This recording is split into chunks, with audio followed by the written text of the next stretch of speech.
ঘুম থেকে ওঠেনি, বাড়ির কাজ কে করবে? ওর বাপকে যেটি চাকরি রেখে গেছে নাকি যে তারা এসে করবে? মা, কাল থেকে আমার ভীষণ জ্বর, মাথা যন্ত্রণা করছিল, তাই উঠতে পারিনি। মাথা যন্ত্রণা করছিল, খাওয়ার বেলাতে যন্ত্রণা করে না? মা, আজকে কাজগুলো সালমাকে করতে বলেন না। কি? ছোট বউ করবে বাড়ির কাজ? ওর স্বামী মাসে 50,000 টাকা ইনকাম করে, আর তোর স্বামী কি করে? রাত দিন শুধু মাঠে বসে থাকে।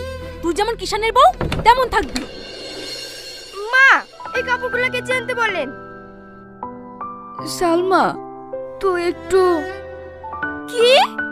আমি যাব কাপড় কাচতে? এই কাপড় কাচার জন্য আমার বাপের বাড়ি 4টে থাকে চাকরানি। তোর মতন আমি ভিখারির মেয়ে নাকি?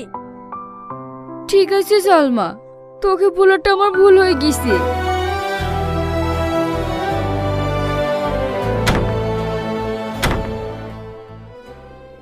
বড় বৌমা, কিছু বলবেন আব্বা? আমি আর কি বলবো বলো, বলা